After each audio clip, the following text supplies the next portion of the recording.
des chantres, mais des Lévites précisément.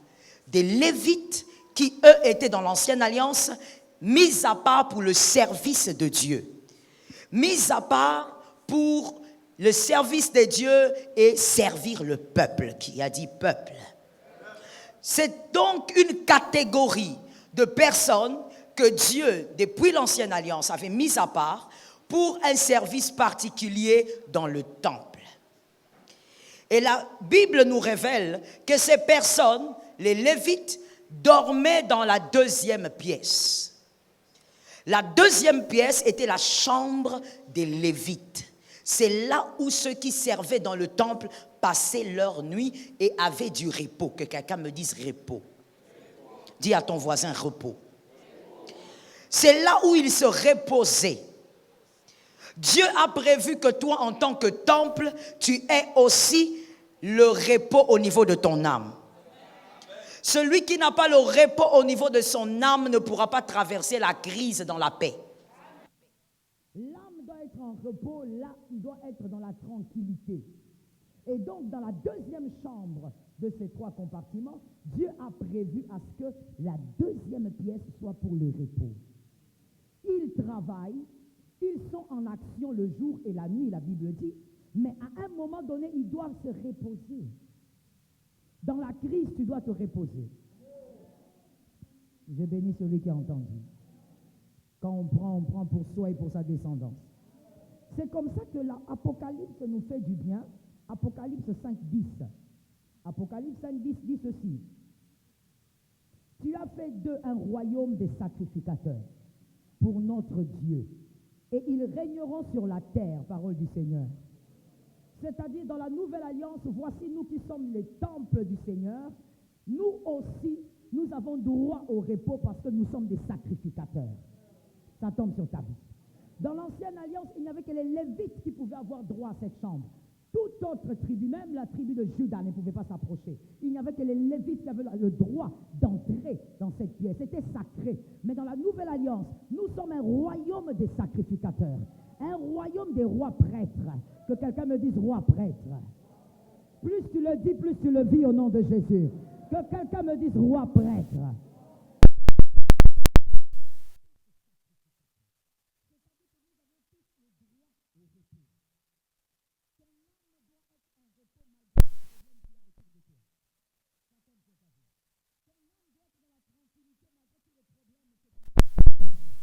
Et le Christ, comme un grand frère, il a prévu ça. Que pendant la crise, même si on t'accule dans ta chair, mais que ton âme soit dans la paix.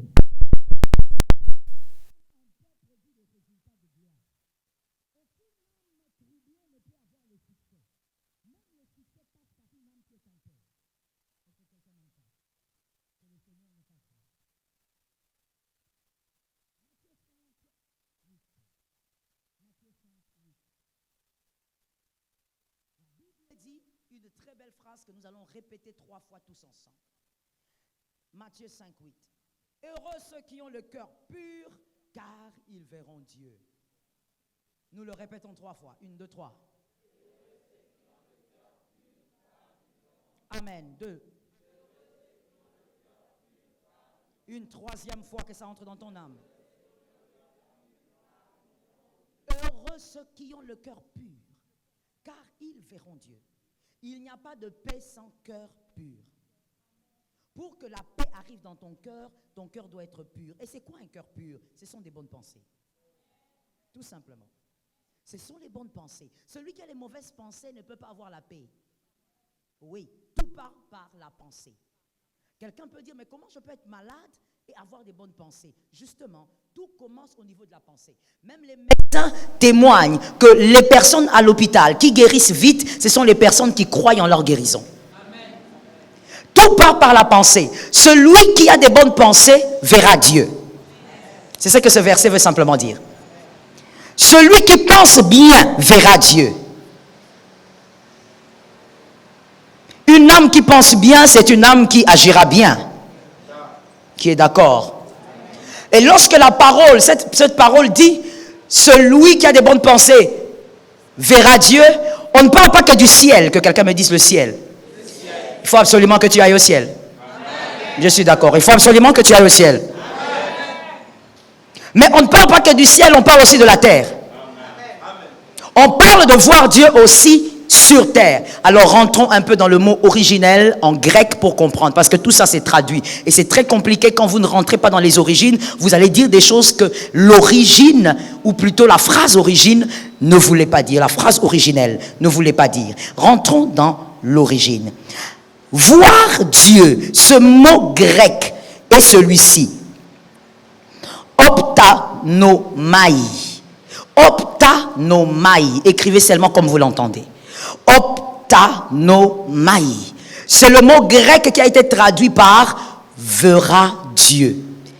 Et ce qui est merveilleux, c'est que c'est le même mot qu'on utilise dans Matthieu 17, 3. Optanomai. Le même mot utilisé dans Matthieu 17, 3. Maintenant, écoutez-moi bien. Qu'est-ce qui se passe dans Matthieu 17, 3? Dans Matthieu 17, 3, c'est l'apparition de Moïse et d'Élie qui commençaient à s'entretenir avec Jésus. Écoutez-moi d'abord. Merci. Parce que vous écrivez, mais je ne sais pas si vous me comprenez. Le même mot a été utilisé dans ce verset où on dit que Élie et Moïse sont venus dans la transfiguration et ils se mirent à s'entretenir avec Jésus. Et le mot entretenir en français qu'on a utilisé, qu'on a traduit, c'est le même mot optanomai. C'est-à-dire donc que dans ce verset où on parle de voir Dieu, on parle de s'entretenir avec Dieu. Est-ce que quelqu'un m'entend?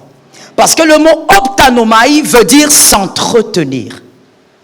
Ça ne veut pas dire voir. Ça, ce sont les interprétations. Chaque docteur a voulu interpréter à sa manière. Chaque docteur en théologie. Mais ce mot optanomai veut dire s'entretenir. C'est comme ça que dans le verset de Matthieu, on utilise le même mot pour dire que Moïse et Élie se sont entretenus avec Jésus. Et donc, comme c'est le même mot qui revient dans Matthieu 5, voici ce qu'on devrait dire. Heureux ceux qui ont le cœur pur, car ils vont s'entretenir avec Dieu. Merci. Ils vont s'entretenir avec Dieu. Donc c'est au-delà du ciel.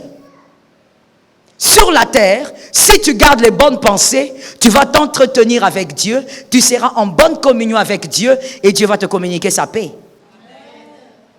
On n'a pas la paix parce qu'on a tout, on a la paix parce que Dieu vaut tout.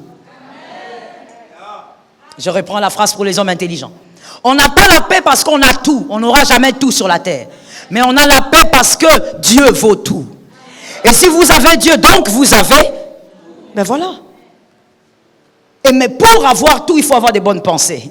Il faut être capable de se réjouir déjà de ce que Dieu vous donne. Comprendre que c'est une grâce, ce que vous êtes. Je te l'ai dit, je crois, le premier ou le deuxième jour. Plusieurs ont perdu leur vie avant même ton âge. Mais toi, tu peux espérer fêter ton anniversaire l'année prochaine. Alors que tu n'as aucune garantie. Alors comme c'est la grâce, célèbre la grâce. Que Dieu bénisse celui qui a entendu. Dieu donne la paix à celui qui a des bonnes pensées. Écoutez, j'ai beaucoup vu ça au fait dans le counseling avec certains chrétiens. Il y a des chrétiens qui pensent que quand on dit Dieu donne la paix, c'est une formule magique que je veux prendre et que je veux mettre dans ton cœur par la prière. Non. La paix ne provient pas de la prière d'un pasteur. La paix ne provient pas de la prière même du pape. La paix provient de vos pensées. Même si je prie pour toi dans mon bureau et que toi tu ne penses pas bien, tu sortiras dans ce bureau avec un cœur troublé. Peut-être même plus troublé qu'avant. La paix émane de vos pensées. Tu penses ce que tu es. N'est-ce pas? Il y a ce philosophe qui a dit, je suis... Je ne vous entends pas. Je pense donc je suis. Qu'est-ce que ça veut dire? En réalité, ça veut simplement dire, ce que je deviens, c'est ce que sont mes pensées. Je deviens tous les jours ce que je pense. Vous ne devenez pas ce que les sorciers ont décidé. Vous devenez ce que vous pensez. C'est comme ça qu'un autre peut dire, en tout cas, le mauvais sort va m'atteindre parce que je vis un marabout en train de tourner autour de notre parcelle la nuit. Oui, le mauvais sort va t'atteindre parce que tu penses ainsi. Mais un autre peut même dormir avec un sorcier, il sait que tout va bien. Alors ça tombe sur ta vie au nom de Jésus. Tu vois, le problème, même pour dire amen, il faut avoir des bonnes pensées. Tout passe par les pensées. Quand tu entends une parole, qu'est-ce que tu penses? Parce que, écoutez, vous pouvez tous entendre Jésus est bon, mais vous n'avez pas compris la même chose. Juste cette phrase-là. Tout part par la pensée. Celui donc qui, heureux ceux qui pensent bien, car ils vont s'entretenir avec Dieu. Et celui qui s'entretient avec Dieu vivra en paix sur terre. Parce que même quand ça ne marche pas dans ta vie, Dieu te dira tout va bien. Même quand ça semble très noir, Dieu te dira ça va marcher. Il m'est plusieurs fois arrivé de me poser la question, mais d'où vient ma joie sincèrement avec les problèmes que j'ai? Je ne devrais même pas sourire. Et je réalise que le Seigneur, au fait, m'a donné la paix. Quand quelqu'un te demande, mais comment tu sais que ça va marcher? Je ne sais même pas que ça va marcher. D'ailleurs, si tu me poses la question, peut-être même que ça ne va pas marcher. Mais, parce que Jésus m'a dit que tout va bien, je suis dans la paix. Et tout passe par la pensée. Même quand vous n'avez pas mangé ce que vous aimez, tout passe par la pensée. Si vous décidez de vous morfondre sur vous-même en disant je suis pauvre, je suis dans la pauvreté, eh bien vous serez quand même pauvre. Et vous vivrez dans la pauvreté. Qu'est-ce qui fait que certains qui sont dans une vie très modeste sont heureux, contents? Et mais quand vous regardez ces gens, vous dites mais comment il est joyeux comme ça dans sa situation? Est-ce qu'il ne peut pas me donner une petite de sa joie? Tout passe par ses pensées. Il est content de sa vie tout simplement. Qu'est-ce qui nous dérange généralement, nous les chrétiens de ce siècle? Le raisonnement du siècle présent. Ça nous tue. Tu veux être logique en tout et partout. En tant qu'enfant de Dieu, on ne peut pas nous focaliser sur le logisme. Non. Nous devons nous focaliser sur la foi. Celui qui est logique perdra. Celui qui veut marcher par le raisonnement humain perdra. Celui qui marche par la foi réussit. C'est comme ça que la Bible dit, sagesse des hommes, folie des dieux. Je vais écouter les lecteurs de la Bible. Et folie des hommes, sagesse de Dieu. Tu ne peux pas fonctionner selon une certaine logique. Tu dois fonctionner selon la foi. Et donc, ce que tu penses t'amène à croire en ce que Dieu te dit. Tu vas sourire ce soir, pas parce que tu as tout, mais parce que Dieu a dit tout va bien. À la maison, il y a des problèmes, mais tu lèves ta main et tu adores gravement parce que Dieu t'a dit tout va bien. La foi. Que quelqu'un soit délivré ce soir du raisonnement du siècle présent. Et lorsque on manque donc les bonnes pensées, oh, que le Saint-Esprit nous aide ce soir. Lorsqu'on manque les bonnes pensées, on s'éloigne de la paix de Dieu. Et quand on s'éloigne de la paix de Dieu, on est rempli d'amertume. C'est de ça que je veux te parler ce soir. L'amertume. Dieu a prévu la chambre de repos pour les Lévites. Dieu a prévu que toi, en tant que temple du Saint-Esprit, que ton âme soit dans la paix en toutes circonstances. C'est comme ça qu'il a rempli sa parole des promesses. Même si un prophète ne te rencontre pas toute l'année, la Bible est très prophétique. Oh, cet amen me dérange. La Bible est tellement prophétique que même si tu ne rencontres aucun prophète, tout va bien. Parce que dans cette parole, il est dit, il ne t'abandonnera jamais. Il ne te délaissera jamais. Dans cette parole, il est écrit que c'est lui le grand berger. Il est la porte des brebis. Quand les hommes te ferment la porte, les brebis vont ouvrir une autre. Ça tombe sur une âme.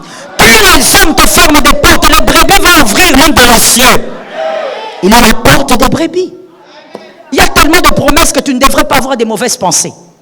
Mais le problème, c'est que tu es prisonnier du siècle présent. Tu penses que si tu ne possèdes pas ce que tu vois, ce que les autres ont, c'est que tu es un échec. Les pensées, le siècle présent. Tu n'es pas une réussite parce que tu possèdes des choses. Tu es une réussite parce que tu as l'essentiel d'une vie. Et l'essentiel d'une vie, c'est Jésus de Nazareth. Je n'ai pas entendu. Tu sais pourquoi tu dis pas amen? Tu n'as pas compris ce que j'ai dit, mais je vais expliquer. Il est l'essentiel d'une vie. Pourquoi? Tu peux espérer avoir une maison, une voiture, des enfants. Pourquoi? Parce que tu es vivant. Et c'est l'essentiel d'une vie qui donne la vie. Qui que tu sois, si Jésus t'ôte la vie, mon frère, tu vas trimer. J'ai vu des personnes entrer en coma après 6 jours, s'éteindre. et on décide de les débrancher. Mais j'ai vu aussi des gens entrer en coma pendant 20 ans. Ça m'avait vraiment surprise. 20 ans de coma. Et elle sort du coma. Oui, elle sort du coma. 20 ans, je dis bien. Elle est déboussolée parce que la petite sœur qu'elle avait laissée a grandi, s'est mariée. Tout a changé. Même sa mère est morte. Les choses ont changé. Dieu a sorti cette personne, 20 ans de coma. Mais l'autre qui fait 6 jours s'éteint. Pour vous dire simplement que l'essentiel d'une vie, ce n'est pas la maison que tu cherches. Même pas le mariage que tu cherches. L'essentiel d'une vie, c'est Jésus. Je suis d'accord avec toi. Quand tu dis Amen, tu fais entrer une chose glorieuse dans ta maison. Parlons de l'amertume. L'amertume arrive évidemment à cause des pensées. On n'est pas content de soi. On n'est pas content de sa vie. On n'est pas content de la maison qu'on a. On n'est pas content de la voiture qu'on a. On n'est pas content du mari qu'on a, de la femme. On n'est pas content de tout ce qu'on possède. On n'aime pas son salaire. On a l'impression que notre vie est gâchée. On n'est pas content parce qu'on pense qu'on est toujours la victime. Tout le monde ne m'aime pas. Tout le monde ne me comprend pas. Tout le monde ne me supporte pas. Vous remplissez votre cœur d'amertume. Rempli d'amertume à cause des mauvaises pensées. La plupart des gens n'arrivent pas à servir Dieu dans la joie et dans la paix parce que les cœurs, les pensées sont remplis d'amertume. Remplis de mauvaises pensées, vous ne pourrez pas accomplir la volonté de Dieu. Un fils de Dieu sait qu'avant de courir pour tout chercher, il a déjà ce qu'il lui faut. Est-ce que quelqu'un m'entend? C'est important que tu comprennes là parce que ce que je vais expliquer, tu dois comprendre à ce niveau. Un fils de Dieu sait qu'avant de courir pour tout avoir, il a déjà ce qu'il faut. Alors voilà pourquoi un fils de Dieu, même quand il cherche l'argent, même quand il travaille, il ne le fait pas avec un cœur qui peut rencontrer une grosse amertume si ça ne marche pas. Il le cherche parce qu'il comprend qu'il en a besoin sur terre. Si ça vient, il célèbre. Si ça ne vient pas, il garde sa joie. Ça tombe sur ta vie. Pendant que je parle, que quelque chose tombe sur ta tête et reste sur ton front. S'il a, c'est bon. S'il n'a pas, il garde le sourire. Parce qu'il sait qu'il ne court pas derrière ces choses comme l'essentiel. Ce ne sont pas ces choses qui font sa valeur. Sa valeur, c'est Christ en lui, l'espérance de la gloire. Et donc, les personnes remplies d'amertume, des fois même elles se rendent malades. Tellement de mauvaises pensées. Quand quelque chose ne marche pas dans sa vie, ça ne marche pas parce que c'est moi. Si c'était l'autre, ça allait marcher. Toujours en compétition avec les autres. Ça ne fonctionne pas parce que c'est moi. Je suis une malchanceuse. Moi, rien ne marche avec moi. Je savais que j'allais avoir un mauvais mari de toutes les manières. Toujours des pensées négatives. Avant d'évoluer, laisse-moi ouvrir une parenthèse pour te dire, mon frère, il arrive à tout le monde d'échouer.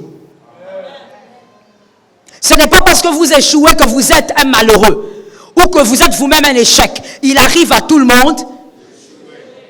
Je vais prendre un exemple biblique que j'aime beaucoup. Ça me console, ça me fortifie. Jésus de Nazareth. Je sais qu'il y a des gens qui n'osent pas le dire, mais c'est ce qui est biblique. Jésus de Nazareth, il vient, il y a un aveugle qui vient là, et puis il impose les mains sur l'aveugle. Et il pose la question à l'aveugle, est-ce que tu vois? L'aveugle lui dit, je vois des hommes comme des arbres. Est-ce que ça c'est la vue? Échoué ou pas? Il ne faut pas avoir honte de le dire, c'est la vérité. Et il n'a pas échoué parce qu'il était incapable, il a échoué pour te donner une leçon. Parce que n'oubliez pas que quand on enseigne Christ, il y a la dimension humaine et la dimension divine. Il était 100% homme. Donc c'est comme ça qu'il devait te donner des enseignements en tant qu'humain. Que même lui, quand il tient, il met les mains sur l'aveugle. L'aveugle dit, je vois des hommes comme des arbres. Il dit, mon frère, tu n'as pas encore vu. Et Jésus ne l'a pas fait en cachette, que quelqu'un me dise cachette.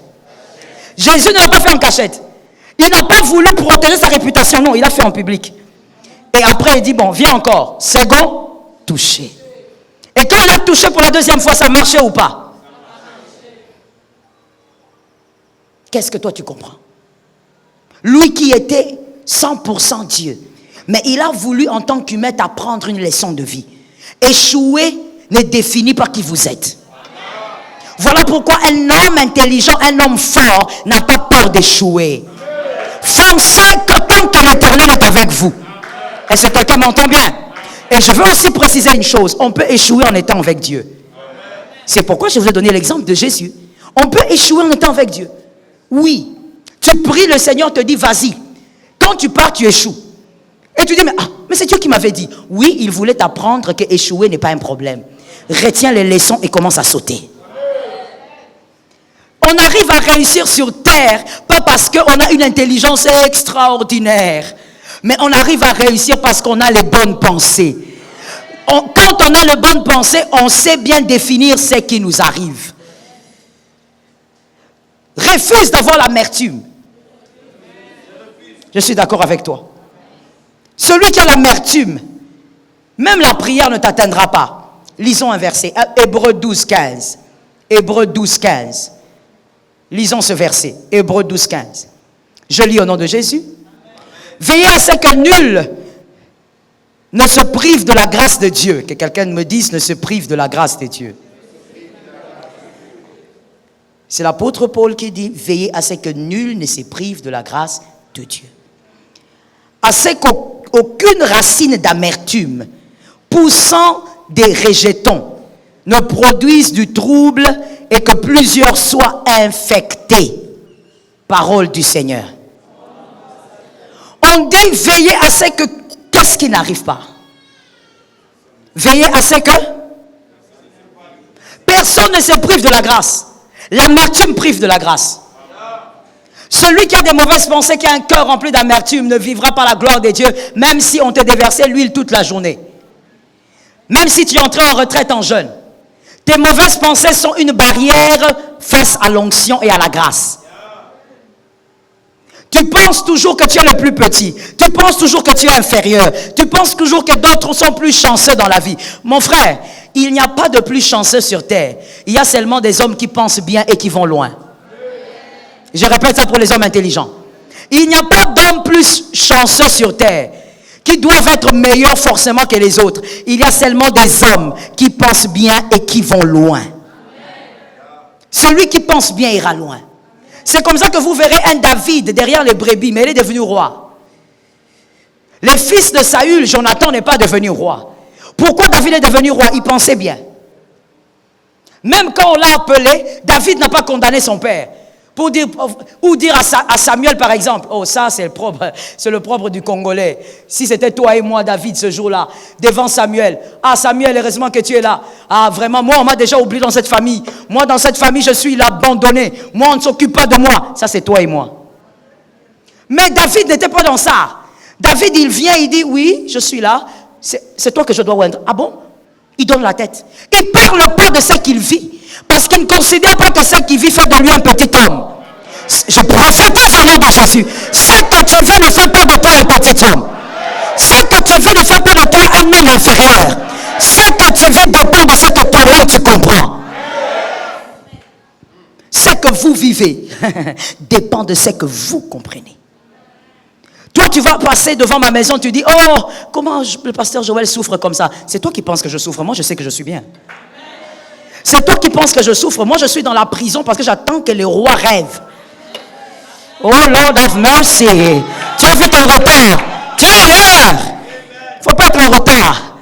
Lord of mercy. C'est toi qui regardes, tu me dis, oh, comment le pauvre esclave, il est devenu encore en prison. Qui va le faire sortir? Il n'a pas de piston. Je n'ai pas besoin de sortir. Moi, j'attends que Pharaon ait un rêve. C'est lui qui va me sortir là, qu'il soit maudit. Parce que si tu me sors de cette prison, je ne verrai plus le Pharaon. Laisse-moi là. Que ta pitié ne vienne pas toucher le plan de Dieu. Laisse-moi là. Pour celui qui n'a pas encore compris, je parle de Joseph. C'est pour te dire, mon frère, qu'en réalité, malheur, bonheur, comme vous voulez, dépend de ce que vous pensez. Tu appelles malheur quoi? Tu appelles malheur Sarah parce qu'elle est stérile, elle est ménopausée. Tu dis c'est un malheur. Mais attends, c'est par Sarah que sortiront les rois. Toi, mets au monde tes 10 enfants là, il n'y aura rien là-bas. Il n'y aura rien. Soit la belle Agar qui est vierge et fait un Ismaël, il n'y aura rien là-bas. Mais Sarah, malgré la ménopause, elle va avoir des rois, elle va avoir des princes. Tout dépend de ce que toi, tu comprends de ce que tu vis. Tout est déterminé au niveau de tes pensées. Alors, sors l'amertume de tes pensées. Sois délivré de l'amertume. Arrête de te juger par rapport aux gens. Même si tu es jumeau, vos vies ne sont pas jumelées. Let me say it again. Même si vous êtes jumeaux, vos vies ne sont pas jumelées. Chacun a sa vie. Chacun a sa destinée. Dans la Bible, vous connaissez des jumeaux, n'est-ce pas? C'était? Chacun a sa destinée. Ésaü est parti, il a eu sa vie, Jacob a eu la sienne. Au niveau de vos pensées, ça doit changer. Celui qui a l'amertume, donc, selon ce verset d'Hébreu, ne peut pas vivre la grâce. Or, la grâce est pour toi pendant le moment de crise. C'est par la grâce que l'élu va dire, l'Éternel m'a protégé. Même dans la barque, il y a le vent violent, mais Jésus est là. C'est la grâce qui te protège pendant la crise. Refuse donc de rater la grâce à cause de ce que tu as dans ton cœur. À cause des mauvaises pensées que tu as. Non, moi, si on ne m'épouse pas, c'est parce que je ne suis pas jolie. Qui t'a dit que tu n'étais pas jolie? Même si tu as un ex qui t'avait dit que tu n'étais pas jolie. D'ailleurs, c'est un aventurier, cet ex-là. Parce qu'avant d'être ex, il était quelque chose. S'il n'était quelque chose, c'est parce qu'il te trouvait jolie.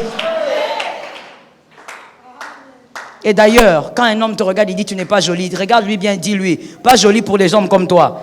Pour les hommes comme toi, là, je ne peux jamais être jolie. Mais pour les hommes vraiment, je suis jolie. Pour les vrais hommes, là. Pas de façon. Pour les façons, je ne suis pas jolie. Mais pour les hommes, là, je suis très belle. Tout passe par la pensée. Arrête de polluer tes pensées. Tu es une belle femme, mais regarde comment l'amertume a fait vieillir ton visage. Regarde comment l'amertume, monsieur, t'a rendu même paresseux. Parce que tu te dis, même si je fais des efforts, moi, je suis qu'un échec. Les bonnes choses, c'est pour les autres. Non. Les bonnes choses, c'est pour toi. Mais chacun sa saison. L'éléphant ne garde pas son petit dans le ventre autant de temps qu'une girafe. Chacun sa saison. Que Dieu nous aide. Lorsqu'on veut vivre la paix dans la crise, on veille sur cet entretien avec le Seigneur Jésus. Et cet entretien nous donne une paix réelle. Pendant que tout le monde pleure, toi tu seras souriant. Parce que tu entretiens des moments d'intimité avec Jésus. Et donc il n'y a pas d'amertume dans ton cœur. C'est encore plus dangereux lorsque la dernière partie de ce verset commence à agir dans votre vie. La dernière partie dit, ne produisent du trouble et que plusieurs soient infectés. C'est-à-dire que votre amertume a poussé des racines. Vous êtes tellement dans l'amertume dans votre cœur qu'il y a maintenant des racines. Et ces racines commencent à pousser, faire pousser des rejetons. Ça devient dangereux. Vous avez tellement entretenu ça pendant des années.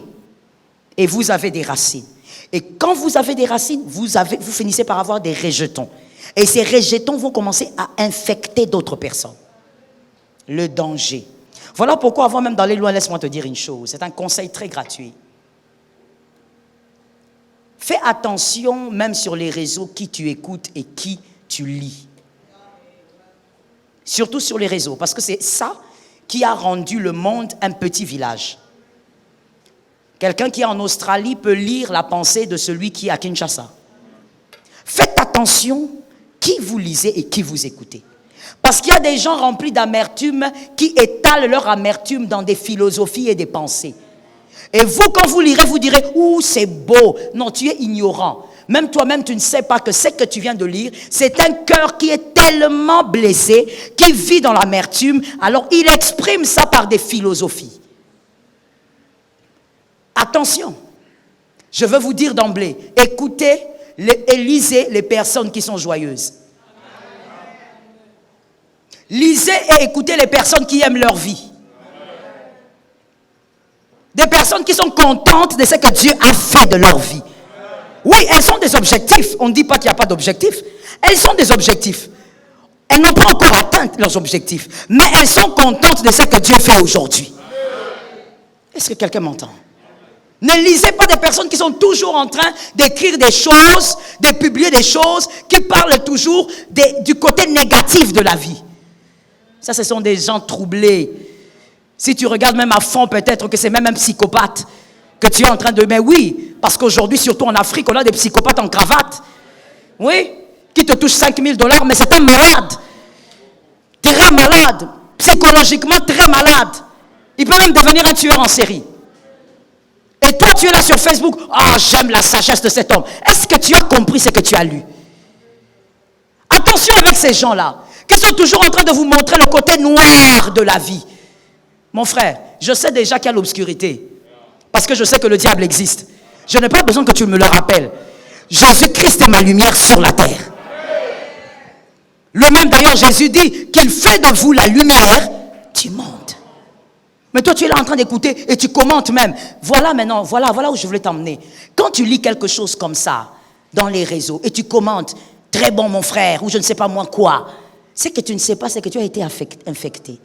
Tu as été infecté par l'amertume, comme la Bible, le verset d'Hébreux le dit. Tu as été contaminé par une pensée qui finira par te détruire. Mais tu vois, quand on est contaminé, on ne le constate pas tout de suite. C'est après quelque temps que tu vas te réaliser que toi aussi, tu commences un peu à devenir négativiste. Attention à ce que tu commentes. Vous avez le droit de tout regarder, mais vous n'êtes pas obligé de tout dire. Vous avez la liberté de consulter votre, je ne sais pas, WhatsApp, Facebook, mais est-ce que vous êtes obligé seulement de tout commenter? Voilà la sagesse de la vie. Voilà là où il faut être plus malin que le diable. Comme Christ lui dit lui-même, sois souple comme la colombe, prudent comme... C'est le seul exemple que Christ a utilisé pour parler du serpent positivement. Souple comme la colombe, prudent comme les serpents. Ce n'est pas parce que je t'ai lu que je vais commenter ce que tu dis. Parce que je ne sais pas, tu es animé de quelle pensée. Si tu es animé par l'amertume, tu vas me contaminer. Tu lis une phrase, on dit, ah, la vie, vraiment, tout se paie ici-bas. Et toi, si tu commentes, oui, mon frère, c'est vrai. Infecté, contaminé. Tu es contaminé. Fais attention, mon frère. Ne te laisse pas contaminer par l'amertume d'un autre. Or, quand il y a trop d'amertume, il y a des racines, il devient contagieux. Ici, pour ne pas être contaminé, on met le masque contre le corona. Et toi, pour ne pas être contaminé, n'écoute pas, ne lis pas. Ou si il t'arrive de lire, passe. Lorsqu'on devient contagieux, voici ce qui arrive, écrivez s'il vous plaît. C'est là que vous commencez à développer, je l'ai déjà dit d'ailleurs, le négativisme. Vous devenez négative en tout et pour tout. Même là où les autres croient que ça va marcher, ils sont là remplis de foi, enthousiastes. Mais toi, tu viens, tu tues la foi de tout le monde. Quand vous voyez quelqu'un comme ça, comprenez, dans son cœur, il y a de l'amertume. Vous savez, je vais vous dire une chose importante à retenir pour la vie. Les personnes qui dévoilent leur amertume ou qui laissent paraître leur amertume, ce sont ceux qui souffrent de l'amertume, mais de manière faible. Mais les personnes qui souffrent profondément de l'amertume, ce sont des grands hypocrites. Ils savent très bien les dissimuler. Tu peux vivre avec lui, tu ne sauras jamais qu'il y a quelque chose qui le ronge depuis des années. Depuis qu'il est enfant, il a de l'amertume. Sa mère l'avait abandonné, il a ça dans son cœur. Tu ne le sauras pas. Généralement, donc, les personnes qui souffrent profondément dans leur cœur, ce sont des gens, des fois, qui vous sourissent tout le temps. Mais observez avec des petits signes et vous verrez. Quelqu'un qui est toujours négatif. Pourquoi tu as un ami qui est toujours négatif? Pourquoi? Parce que moi, le mot ami, vous savez, je le prends tel qu'il est défini. C'est quelqu'un avec qui on partage tout. Voilà. Pourquoi tu as quelqu'un comme ça? Tu partages tout, c'est-à-dire tu partages toute ta vie avec quelqu'un qui est négatif, qui ne croit pas en ce que tu fais. Vous savez, je vais vous dire une sagesse à retenir pour la vie. Une personne qui ne croit pas en elle-même ne croira pas en vous. Pour que moi je croie en vous, je dois croire en moi-même. Toute personne qui croit en elle croira en une deuxième. Moïse a cru en Josué parce que Moïse croyait en lui-même d'abord. Dieu l'avait aidé à croire en lui. C'est comme ça qu'il a cru en Josué. Comment vous avez un ami? Vous avez, je ne sais pas. Et souvent, ce sont les femmes. Oh, c'est ma copine d'enfance. Oui, c'est bien. Mais aujourd'hui, tu as grandi. Choisis avec qui tu dois fonctionner. Choisis à qui tu dis tes petits secrets. Et d'ailleurs, je ne sais même pas pourquoi tu parles de tes petits secrets. Parce qu'une femme intelligente ne fait pas ce genre de choses. Pourquoi tu dois parler de tes petits secrets? Ne sais-tu pas qu'un secret, quand ça quitte ton cœur, ça ne devient plus un secret? Du moment où ça quitte ton cœur, ça va ailleurs, ce n'est plus un secret, tu dois le savoir. C'est comme ça que j'ai l'habitude de te dire, quand il y a certaines personnes qui disent « Oh, tel m'a blessé ». Non, il ne t'a pas blessé, tu t'es blessé toi-même. Parce que tu dois savoir que dès que tu révèles quelque chose, que toi tu appelles secret, à une deuxième personne, ce n'est plus un secret. Tu dois te dire qu'il y a des probabilités que ce que tu as dit aille ailleurs. Est-ce que quelqu'un me capte? Attention avec les hommes négatifs. Ne les écoutez pas 2 fois dans la journée. Même avec ton téléphone, quand tu l'ouvres, tu vois les mauvaises nouvelles, ça commence, tu passes. Commence ta journée avec les bonnes nouvelles. Écoute les bonnes choses. Voilà pourquoi la parole de Dieu dit, médite-la jour et nuit. Parce que c'est pour dire quoi? C'est pour simplement dire que ça soit le focus de tes pensées. De cette manière, quand les hommes vont t'annoncer des mauvaises nouvelles, tu es déjà barricadé. Les mauvaises nouvelles vous accompagnent toute la journée.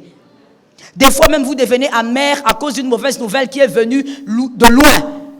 Ce n'est même pas d'ici. Ça vient de loin. Mais votre journée est abîmée.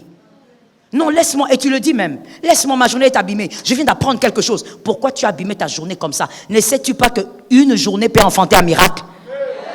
Tu as raté l'opportunité de recevoir un miracle. Refuse d'écouter les mauvaises choses. Toujours quand mon mari me dit, quand on revient du travail, lui de chez lui, moi de chez moi, il me dit, j'ai des choses à te dire. Je dis, commence par les bonnes choses. Et lui-même sait aussi qu'il doit commencer par les bonnes choses.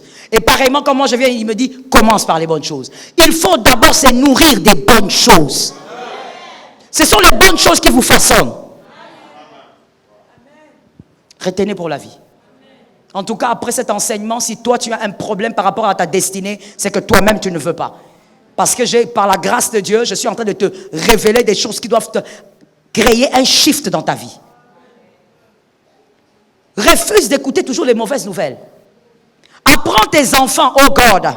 Que les femmes lèvent la main. Levez bien, célibataire ou marié, vous êtes femme, levez les mains. Je déclare que l'Éternel vous fasse écouter ces choses. Descendez votre main maintenant. Pourquoi je parlais aux femmes? Parce que la Bible dit que c'est la femme qui est l'instructrice. C'est elle qui instruit l'enfant. Alors je dis à une femme, apprends à tes enfants à aimer les bonnes nouvelles. Ne sois pas une femme qui est tellement négative. Tu es négatif pourquoi? Il y a l'amertume dans ton cœur. Il y a des blessures d'enfance qui ne sont pas guéries. Alors même avec tes enfants, tu penses qu'il faut être négatif. Regarde ce que toi tu dis à ta fille adolescente. Tu sais chérie, il faut faire attention avec la vie. Hein. La vie n'est pas facile, elle est dure. Et tu sais pourquoi tu le dis? Parce que toi ton père te l'avait dit. Mais tu sais ce qui s'est passé? Tu as vécu une vie dure. Vous vivez ce que vous pensez. Pourquoi tu dis ça? Tu peux permettre à ta fille de comprendre le danger de la vie sans lui présenter un tableau noir. Est-ce que quelqu'un m'entend? Tu lui présentes la réalité de la vie et tu lui présentes Jésus. C'est Jésus qui adoucit le tableau noir. Ça tombe sur ta vie au nom de Jésus. Ça tombe une deuxième fois au nom de Jésus. Ça tombe une troisième fois au nom de Jésus. Tu dois savoir qu'est-ce que tu penses. Un homme négatif, une femme négative. Toi, ton fils, même quand il échoue à l'école, tu le ramasses. Tu commences à bastonner. Tu insultes. Quand papa finit, papa dit, maman attrapé. Dans votre maison, c'est comme ça. Et vous savez que c'est comme ça. Toi-même, tu dis, donne, récupérez. Toi-même, tu bastonnes encore. Tu n'as pas compris. Gronde ton fils. Parce qu'il doit connaître ce qu'il faut pour sa vie. Il doit comprendre que c'est important pour sa vie aussi, les études. Mais après cela, dis-lui, tu es intelligent. Et ce n'est pas parce que tu as échoué que tu es moins intelligent que les autres. C'est important que ton fils le sache à 4 ans. Que même si j'ai échoué, je ne suis pas inférieur à ceux qui ont passé de classe. Et de cette manière, quand il aura ton âge, même s'il tombe cette fois, il va se relever. Il n'aura pas besoin d'un stimulant pour avancer dans la vie. Vous savez, il y a des hommes comme ça. Hein. Surtout dans cette jeunesse aujourd'hui, que Dieu nous aide. La jeunesse quinoise que nous avons, trop de jeunes comme ça. Il faut qu'il y ait quelqu'un toujours qui les stimule. Si personne ne les stimule, il est dépressif, il est rempli d'amertume, il ne croit pas quand ça peut marcher. Même quand Dieu donne un peu, il se plaint. C'est ça la jeunesse congolaise. Il faut toujours qu'il y ait quelqu'un pour dire, ça va aller, ça va aller. Pourquoi? Parce que quand ils étaient enfants, on ne leur avait pas dit que même si tu échoues, tu n'es pas inférieur parce que tu as échoué. Mais par contre, on tapait, on insultait. Tu es un vaurien. Comment tu n'as pas amené le diplôme? Tu ne vaux rien. Il a entendu ça toute son adolescence et sa vie d'adulte. Sois délivré de ça. Qu'un homme soit délivré de ça. Amen. Ne soyez pas négatif. Croyez. Si ça ne marche pas, ça arrive. Ça finira par marcher. Ah, j'aime cette chanson-là. Que Dieu bénisse l'homme de Dieu qui a composé ça. Même si ça ne marche pas aujourd'hui, ça finira par marcher. D'ailleurs, que ça ne marche pas, ça fait partie de la vie. Quelqu'un m'entend? Lorsqu'un enfant est en train de marcher à quatre pattes, quand il essaye de s'élever, il tombe. Qu'est-ce que les parents font? Bon, si tu n'es pas parent, tu ne sauras pas. Hein? Déjà, je vois ton visage là, tu ne sauras pas me répondre. Qu'est-ce que les parents font au fait quand l'enfant rampe à quatre pattes ou sur le ventre, ça dépend, et il essaye de se tenir debout et puis tombe? Qu'est-ce que les parents font? Oh, ils sourissent. Ils sont là en train de sourire et puis ils ne vont pas l'aider. Ils vont dire, ah, tu as vu, elle a essayé. Oui, elle a essayé. Ils sont en train de sourire alors que l'enfant est tombé. Pour te dire que tomber, se relever fait partie de la vie. Ça tombe sur ta famille. Ça fait partie de l'évolution. Oh, que quelqu'un lève sa main, te dise, ça fait partie de l'évolution. Tu as retenu ça? C'est normal. Que tout ce qu'on t'avait dit quand tu étais petit, enlève ça. Commence à enlever ça. Commence à arracher ça. Oh, comme tu as fait ça, tu es un échec. Ça fait partie de l'évolution. C'est normal qu'on tombe, qu'on se relève. Sans ça, on ne peut pas évoluer. Ne deviens pas négatif. Lorsque quelqu'un est rempli d'amertume, il devient méchant. Oui, la méchanceté. Alors quand il voit les gens réussir, il est malheureux. Vous comprenez ça? Il devient malheureux quand les autres réussissent. C'est très étrange. Il ne pense pas à sa vie, mais quand il voit les autres réussir, il devient malheureux, il devient triste. Quand il y a un mariage à l'église, lui, il est triste. Vous pensez qu'il est méditatif? Non, il n'est pas méditatif, il est méchant. Il devient méchant. Il ressent une grande colère quand les autres réussissent là où lui, il a échoué. Il considère que les autres n'ont pas droit. Ils n'ont pas droit au bonheur. Pourquoi ils sont heureux, lui, il est malheureux? Oh, si le Saint-Esprit parle ce soir, c'est parce qu'il y a quelqu'un qui doit guérir. N'écoute pas la parole pour le voisin, c'est pour toi. Sinon, Dieu serait organisé que tu ne sois pas là.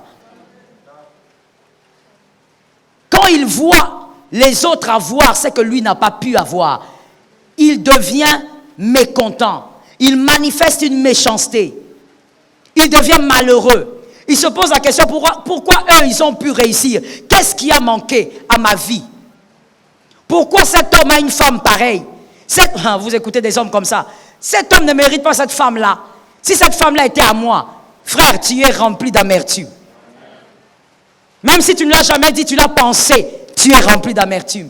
Il y a un mal en toi, tu dois guérir. Non, cette femme-là serait mieux avec moi. Qui t'a dit ça? Qui t'a dit ça? Le problème, ce sont tes blessures et tes mauvaises pensées.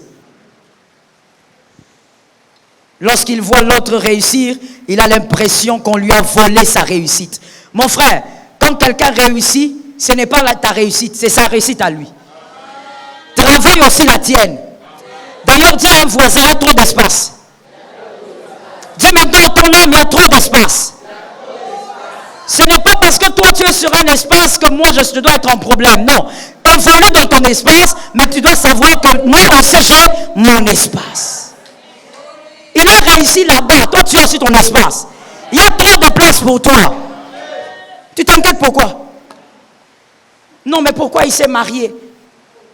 Pourquoi il s'est marié? Il ne m'a pas vu. Oh, ma soeur, s'il ne t'a pas vu, quelqu'un d'autre te verra.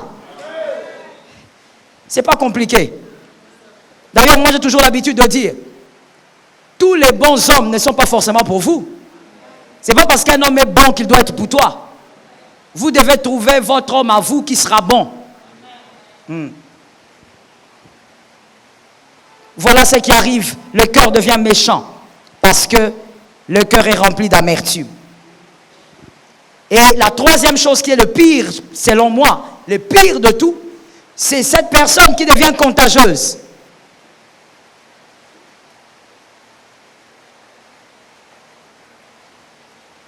Cette personne commence aussi à infecter les autres, à contaminer les autres.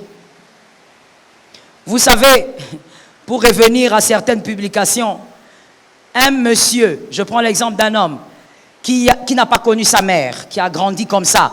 Il n'a pas aussi connu l'histoire réelle de sa mère. Déjà, il grandit avec une blessure par rapport à la femme. Et quand il grandit, il a 37 ans, mais il a déjà été déçu 30 fois par les femmes. Cet homme-là, il n'aura qu'un seul langage. La femme ne mérite aucune confiance. Mais quand il va l'écrire ou quand il va te le dire, quand il va argumenter, surtout s'il est intelligent, tu vas dire, ce que tu dis est sensé. Or, la vérité, c'est qu'il est en train de te contaminer par son amertume. Il ne croit pas en la femme parce qu'il a été rejeté depuis qu'il est bébé. Toi, tu ne connais pas l'histoire de ton ami, mais tout ce que tu fais, c'est écouter soi-disant les belles pensées. Avant d'écouter les belles pensées, tu dois savoir d'abord qui il est vraiment. Qu'est-ce qu'il a vécu vraiment? Celui qui n'a vécu que la douleur sans une guérison par le Saint-Esprit ne fera que produire de l'amertume. Même si c'est entouré d'une certaine intelligence. Il faut faire attention avec ça. Il devient contagieux. Même dans l'église locale, vous localisez ces gens-là. Vous savez voir que celui-là, malgré sa cravate, c'est quelqu'un de blessé. Il vit dans l'amertume. Celle-là, malgré son bon travail, elle vit dans l'amertume. Est-ce qu'on peut énumérer quelques points? Est-ce qu'on peut énumérer quelques points? Allons-y rapidement. Voici les comportements que ces personnes affichent. Que ce soit à l'église, au bureau, à l'université. Regardez cela. Premièrement, écrivez vite parce que je veux speeder. Premièrement, ces personnes ne supportent pas une petite injustice. Toute petite injustice, il doit réagir. Quand on lui fait une petite chose, il doit réagir. Je dis à quelqu'un rapidement que ce monde est injuste. Nous vivons dans un monde injuste. Si tu ne vis pas l'injustice aujourd'hui, tu vivras ça demain. Surtout quand tu es un élu, tu finiras par vivre des injustices. Mais c'est Jésus-Christ qui va te justifier. Quelqu'un a dit amen quelque part. Donc arrête de croire que lorsqu'il y a une injustice sur toi, c'est que le monde entier doit s'écrouler. C'est un monde injuste. Tu ne l'as pas vécu en 2020, tu vivras en 2021. Ça te rate en 2021, ça te rattrapera en 2023. Nous sommes dans un monde comme ça. Mais celui qui a l'amertume, quand on le touche même un peu, même dans l'église locale, vous verrez, il réagit directement.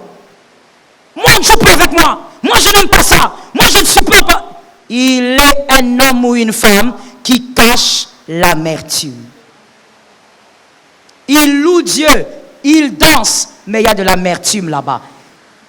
Dans un coin de son cœur, il y a comme une pierre qu'il cache très bien. Deuxième signe. Ils aiment être le centre du monde en créant autour de leur vie de la pitié. Ils aiment être le centre du monde en créant de la pitié tout autour d'eux. Que le monde entier ait pitié d'eux. Quand il te raconte sa vie, c'est toujours, tu sais, moi, je suis orphelin, moi je manque ceci, moi je manque. Ça veut dire qu'il s'attire des amis en créant, par la haute voix, en créant quoi? De la pitié. Là, les amis qu'il a, c'est parce que ce sont des gens qui ont pitié de lui. Mon frère, refuse ça. Tu as refusé en retard. Je dis refuse ça. Ça ne sert à rien. D'ailleurs, laisse-moi là la conclusion. Des amis qui sont autour de toi par pitié ne sont pas tes amis. Oui. Ils ont pitié de toi. Ils ne sont pas tes amis. Un ami, c'est celui qui se considère comme ton égal. Mais celui qui a pitié de toi ne se considère pas. Voilà pourquoi d'autres races, je vais le dire comme ça, d'autres nations, ils ont compris ça et ils ont éduqué leurs enfants depuis des siècles par rapport à cette logique. Tu vas entendre quelqu'un te dire, Ne fais pas ça par pitié pour moi. Je n'ai pas besoin de ta pitié. C'est une philosophie. Celui qui agit par pitié considère que toi tu es inférieur, lui il est supérieur. Il ne faut jamais avoir des amis qui ont pitié de toi. Toi tu es entouré des gens qui te considèrent comme un moindre. Non. Si tu as un ami, qu'il te regarde comme son égal. Mais quelqu'un qui a de l'amertume, il aime créer la pitié. Vous savez, aujourd'hui d'ailleurs, mes enfants n'ont pas mangé. Vous savez, aujourd'hui d'abord, d'ailleurs bientôt c'est la fin de l'année, mais je n'ai rien. Vous savez, son cœur est malade. Tu m'écoutes ce soir, tu dois guérir. Ton amen a été lent. Je disais, tu dois guérir. N'écoute pas la parole pour le voisin, c'est à toi que je m'adresse. Troisième chose, vous allez remarquer chez eux. Lorsqu'il subit un mal, il attache toujours ce mal à son passé, ou à ses origines, ou encore à sa race, ou même encore à ses études. Celui qui vit dans l'amertume, lorsqu'il est offensé, il ne se focalise pas sur l'offense dans le présent. Il prend l'offense qu'on lui a fait dans le présent là, il ramène ça dans son passé. Il commence à dire, tu vois, si tu as joué avec moi, c'est parce que je n'ai plus de père. Il ramène toujours l'offense dans le passé. Tu vois, si aujourd'hui dans l'église, on joue avec moi, c'est parce que ma mère n'est pas là. Amertume. Ah, vous voyez, on joue avec moi parce que mon mari n'a pas d'argent. Amertume. Non, on joue avec moi parce que je ne suis pas licencié comme eux. Eux, ce sont... Amertume. Une amertume profonde, je précise. Une personne équilibrée et qui a été sauvée et guérie par le Saint-Esprit, quand tu lui fais du mal aujourd'hui, il se focalise sur le mal d'aujourd'hui. Et il termine le mal. Et quand il finit le mal d'aujourd'hui, il essaye de prévenir le futur. Quelqu'un de guéri n'est pas dans le passé. Quelqu'un de guéri, il règle le problème aujourd'hui et il prévient l'avenir. Mais quand tu es profondément malade, parce que nous en Afrique, on grandit seulement comme ça, on ne nous check pas rien. Si je pose la question, c'est quand que tu es allé chez le psychologue?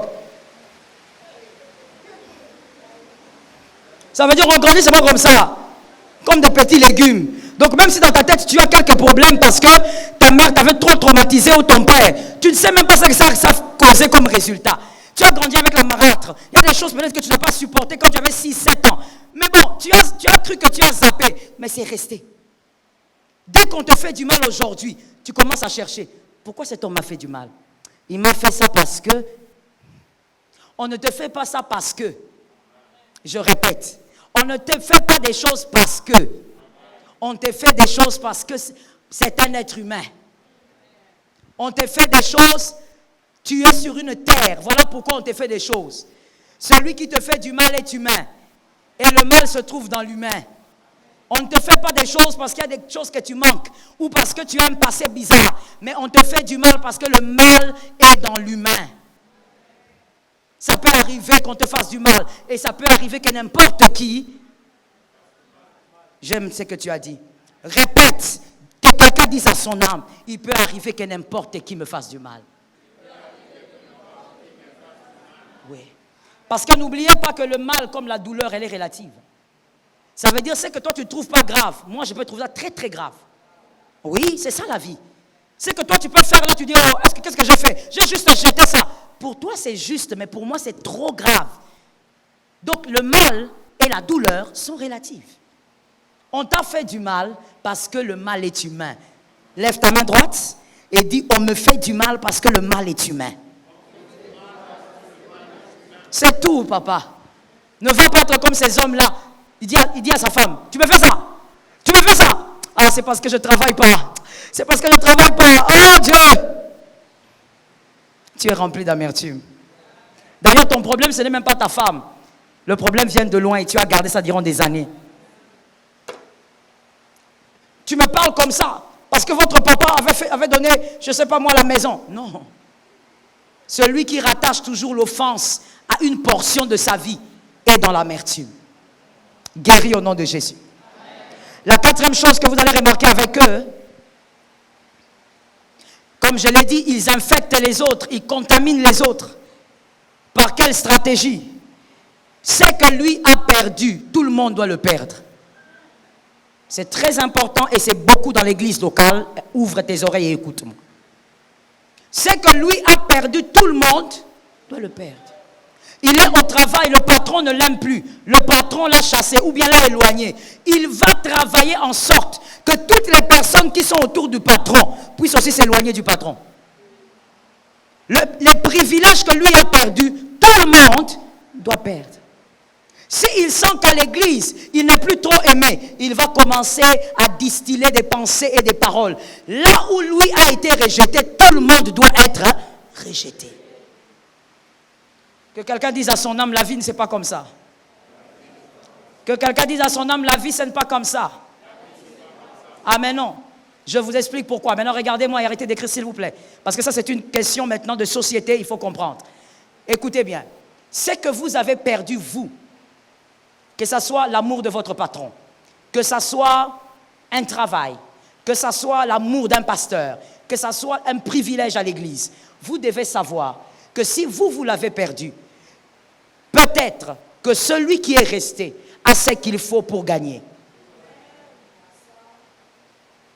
Il ne faut pas venir, vous commencez à infecter aussi l'autre. Tu sais pourquoi moi d'ailleurs, le pasteur Marianne, tu sais pourquoi elle ne m'aime pas, tu sais pourquoi elle ne me choisit pas, je vais te raconter. Amertume, profonde amertume. Tu veux éloigner aussi cette sœur-là du pasteur Marianne parce que le pasteur Marianne t'a éloigné. Ton problème c'est quoi? Comme moi j'ai perdu, personne ne doit gagner. Je sais que je parle à des gens ici. Personne ne doit gagner. Au fait, tu as la philosophie de la prostituée avec son bébé. Vous vous rappelez? La prostituée avec Salomon. Ça veut dire que comme moi j'ai perdu, coupez l'enfant en deux. Il y a des gens comme ça, beaucoup à l'église, ce sont des gens malades. C'est pourquoi moi, des fois, avec des gens comme ça, je n'accule pas, mais j'essaye un peu d'aller tout doucement. Parce qu'il est psychologiquement malade.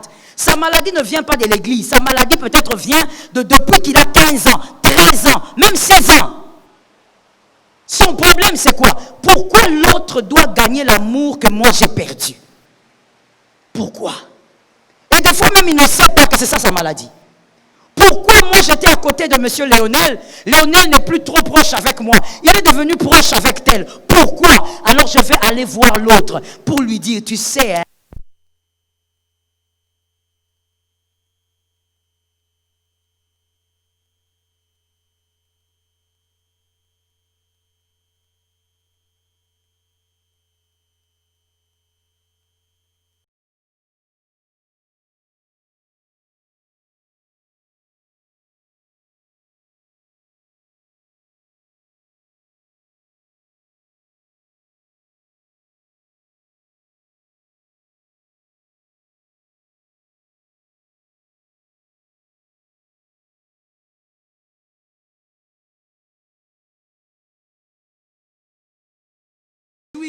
surtout une amitié, ça te dérange. Tu essayes de te maîtriser, mais ça te dérange. Frère, il y a quelque chose de plus profond qui te dérange. Ça, ce n'est que, au fait, ce n'est que ce que les hommes voient.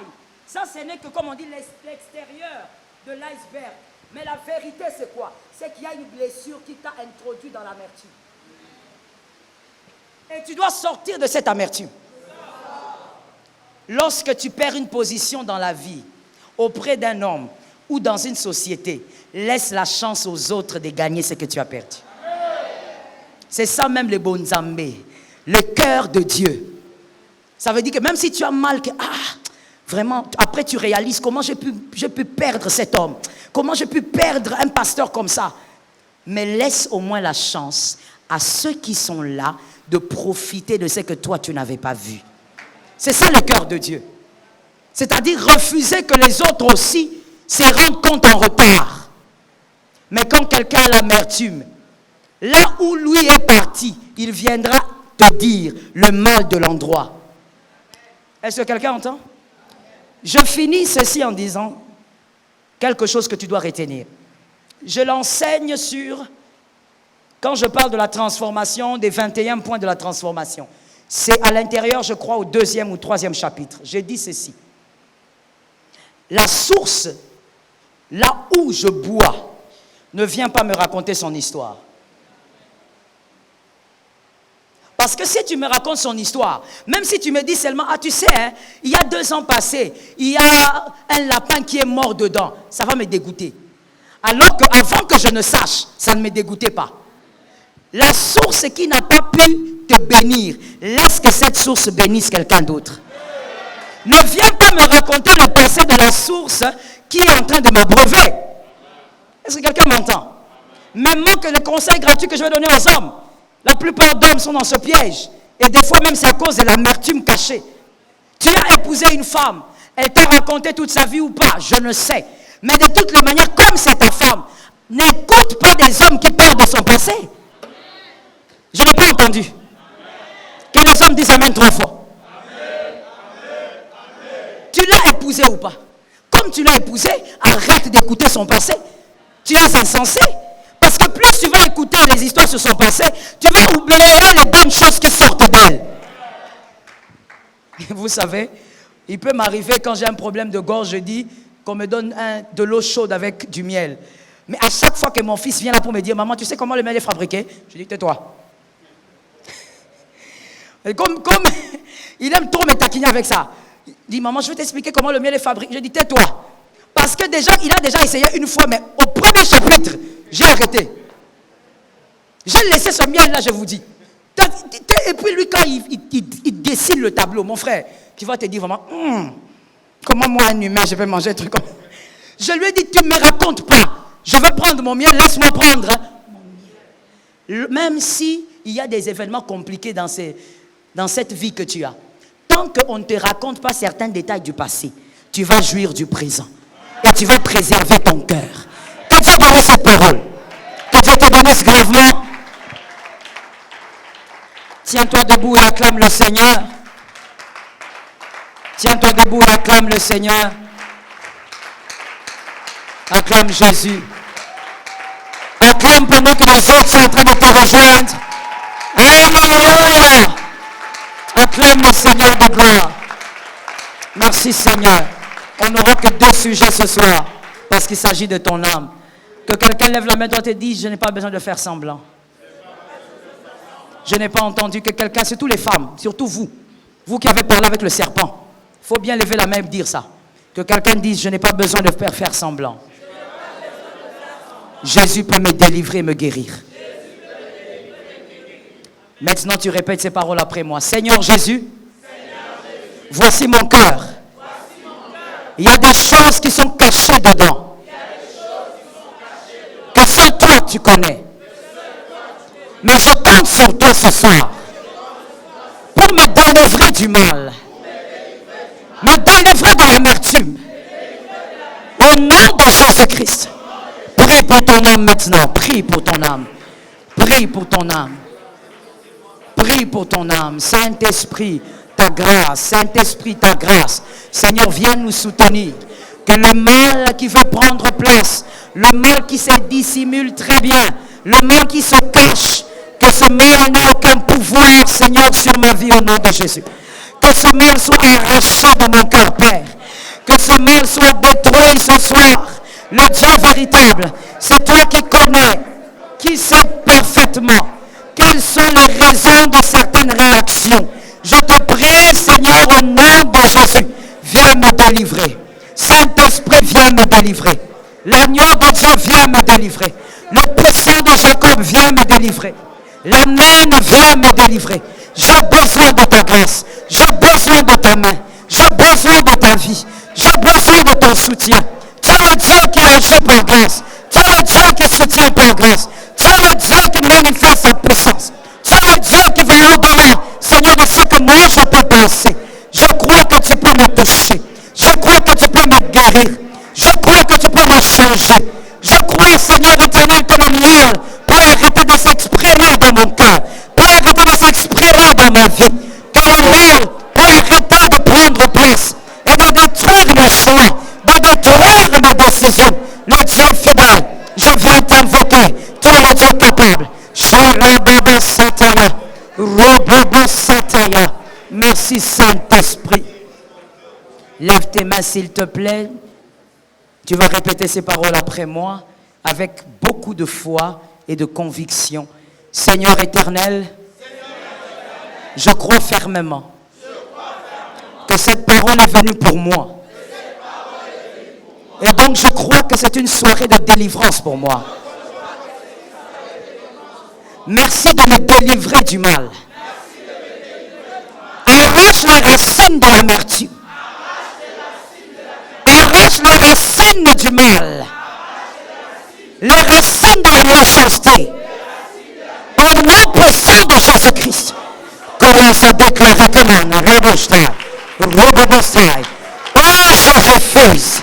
Je refuse d'être porteuse des racines de la méchanceté, des racines des ténèbres. Je refuse au nom de Jésus. Je refuse au nom de Jésus. Et je déclare la vie de mon cœur, la vie de mes pensées, la vie de Dieu. Je prophétise la vie de Dieu. Je prophétise la main de Dieu. Je prophétise l'onction de Dieu. Je prophétise la grâce de Dieu. Je déclare la main de Dieu dans mes pensées. Dans mes pensées. Seigneur, purifie les pensées. Seigneur, ôte le mal qui vient visiter les pensées. Ôte le mal qui vient, Seigneur, s'installer dans mes pensées. Je résiste. Je résiste. Je résiste. Au nom de Jésus. C'est la soirée de la délivrance. C'est la soirée de la délivrance. C'est la soirée de la liberté. Je rabababachete, rabababasta, ramamachete, rakarama. Je déclare la délivrance de mes pensées. La délivrance de mes pensées. Seigneur, ta grâce. Seigneur, ta grâce. Au nom de Dieu, ta grâce. Merci Jésus. Lève légèrement tes mains s'il te plaît. Je suis en train de voir surtout les jeunes. Vous ne priez pas. Vous jouez avec ça comme si vous étiez bon. Si on consultait votre entourage, vous serez surpris d'entendre que vous avez blessé beaucoup de gens. Ne priez pas avec mollesse. Soyez conscients de ce moment spirituel. Les mains levées, nous déclarons ceci et ensuite tu vas prophétiser seul. Seigneur Jésus, je te prie de me soutenir et de soutenir les personnes que j'ai offensées. Soutiens les personnes que j'ai offensées. J'ai fait beaucoup de mal. Et des fois, je ne me suis pas rendu compte. Mais je te prie, Seigneur, de guérir leur cœur. De délivrer ces cœurs de l'amertume. Au nom de Jésus-Christ. Au nom de Jésus. Prie que le Seigneur aide ces personnes à te pardonner. Que le Saint-Esprit aide ces personnes que tu as offensées à te pardonner. Oh Saint-Esprit, la grâce. Oh Saint-Esprit, la grâce. Le Dieu de mon salut, je dis la grâce. Le Dieu véritable, je dis la grâce. Le Maître souverain, je dis la grâce. Le rocher véritable, je dis la grâce. Le Dieu incomparable, je dis la grâce. Le Dieu fidèle, je dis la grâce. La source de vie, je dis la grâce. Seigneur, que les personnes que j'ai offensées soient capables de me pardonner. Que les personnes à qui j'ai fait beaucoup de mal soient capables de me pardonner. Donne la force à ces personnes-là. Donne le courage, Seigneur, la capacité spirituelle à ces personnes-là de me pardonner. Ta grâce, Saint-Esprit.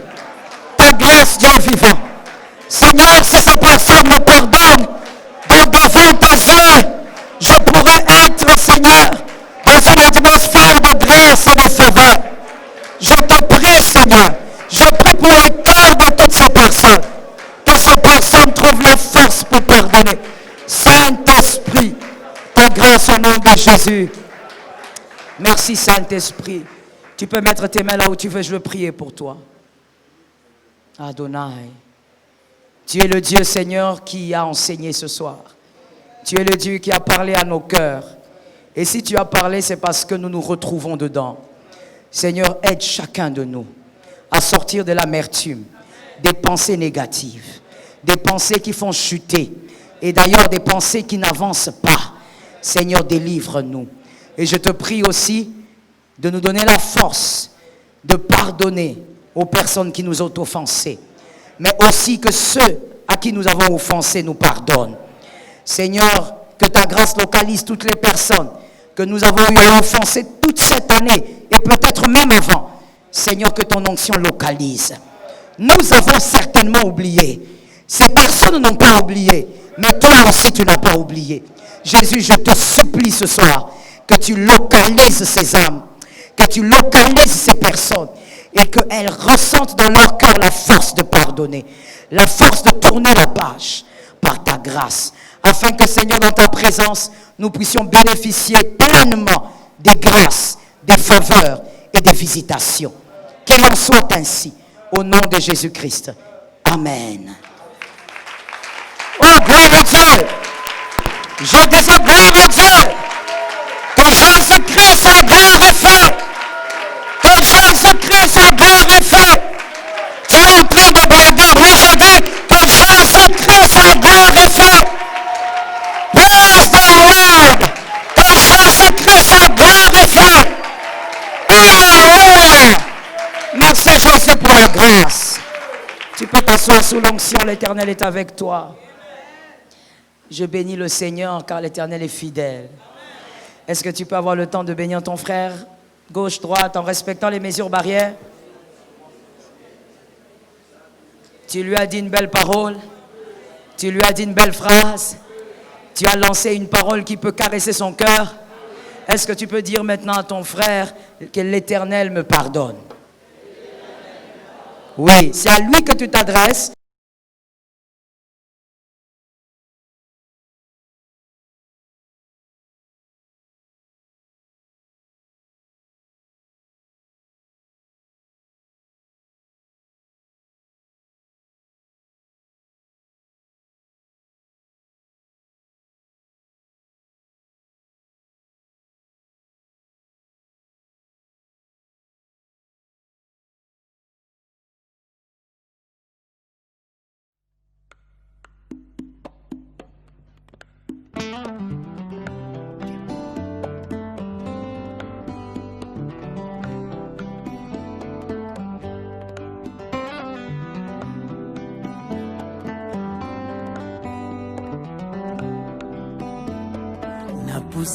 Napusani liboso na yo ekimelo na ngai Yesu Kristo mobateli na ngai se yo masia natie motema sepai na yo natomboli maboko kongumbamela yo ekimelo na ngai Yesu mobateli na ngai Ekimelo nangai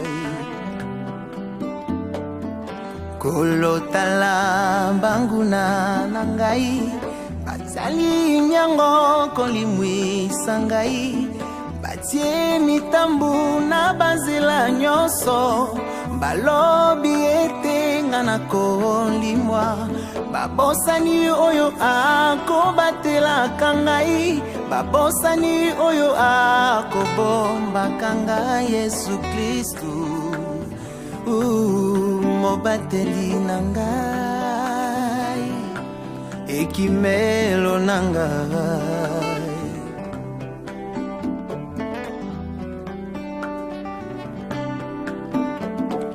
nakumisi yo na ngumbameli yo mobateli na ngai akolalaka te mokengeli na ngai akonimbaka te nani akobotolanga na maboko na yo bomoi na ngai esimbami na yo ebombamelo na ngai Yesu mobateli na ngai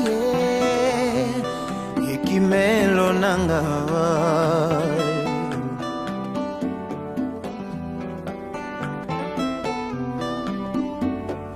nakumisi yo na ngumbameli yo mobateli na ngai akolalaka te ekengeli na ngai ya kolingaka te, nani akobotolanga na maboko na yo, bomoi na ngai esimbami na yo, ebombamelo na ngai Yesu, ekimelo na ngai ye, mobateli na ngai ye,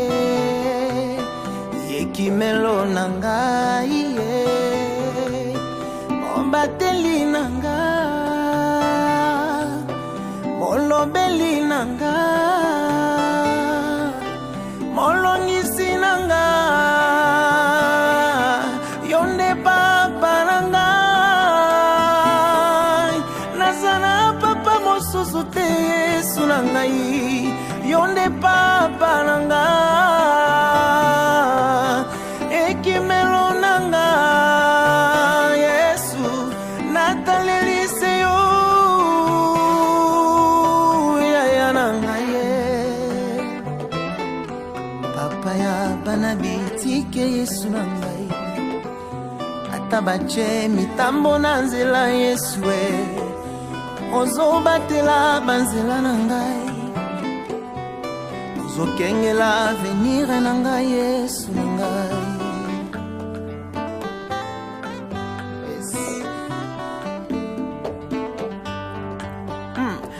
Mobimba na ngai ezangolu, oza nyonso na ngai Jésus, po mobimba na ngai ezangolu, oza po mobimba na ngai ezangolu, oza nyonso na ngai Yesu, po mobimba na ngai ezangolu, oza nyonso na nga papa na ngai, bomobimba na nga ngezangolu, oza nyonso na ngai. Mobimba na nga ezangolu na o Jésus, si je vis encore sur cette terre, eza pour la grâce et faveur dans la vie na nga. Je suis reconnaissant Seigneur, merci pour ta grâce.